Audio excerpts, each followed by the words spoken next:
Friday, the phone never stops. She has 50, 60 phone calls the day after the show. Where can I get that? Can I order this? Can he make this for me? I have to know where I can get something that look. Can I get a sketch of the dress? All of these phone calls that come into the studio the day after the show. So we love it. It's wonderful to know that this kind of attention. Listen, this is what I have prayed for 20 years. I'm not going to knock it down, of the 30s and the 40s. And I wanted to be a designer from the time I was, 10 years old, I suppose, or 12 years old, because I loved film and I loved those beautiful ladies. And when I got to Hollywood, it was a rude awakening when I realized the glamour era was over. It was the end of an era, literally.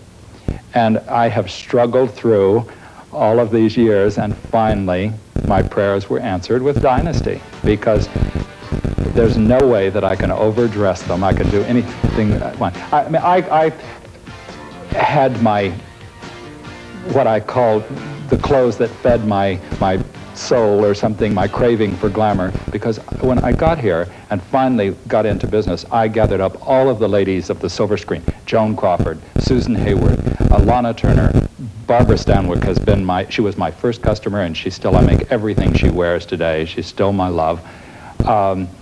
Jane Wyman, Eleanor Parker. I had all of those ladies, Betty Davis, and I made their personal clothes. It seems to me that it must be very difficult dealing with a lot of these stars, because most of them have such strong self-images.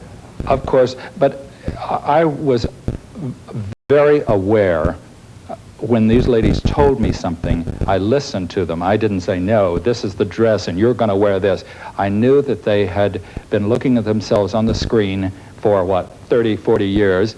They had had the most famous designers in the world designing for them. And after that many years, these ladies all know what is good on them and what is not good. When they told me that their waistline had to be an inch lower than their real waist, I knew that so it was literally an extension of going to school, working for all of them.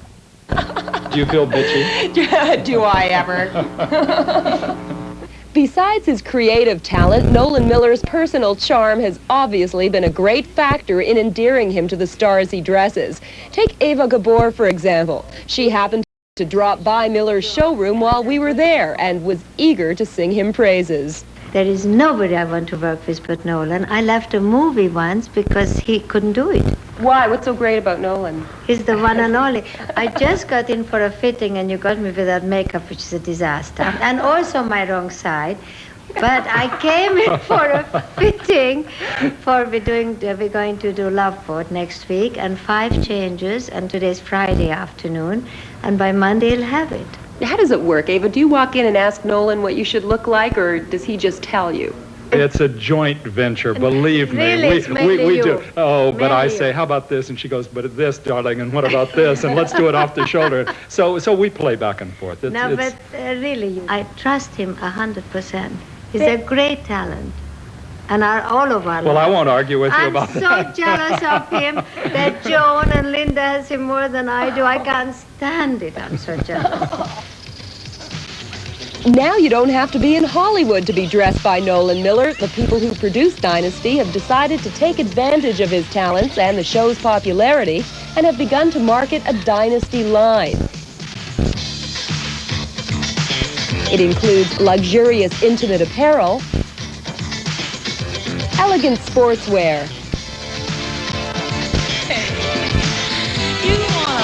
exotic cruisewear,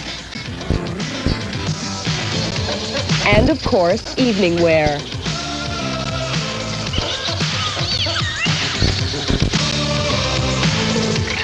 The evening gowns sell for $400 to $700, while the sportswear is in the $350 to $450 range.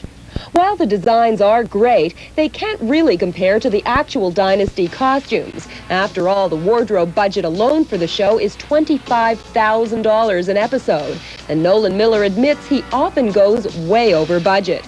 Still, he tries to economize. These are just clothes from various shows that we have finished with and I bring back here and salvage the furs off. I'll take the collar off of this and use it on something else. I salvage anything, because we never use the clothes a second time on the show. What do you say to people who look at what you do and say it's all very decadent?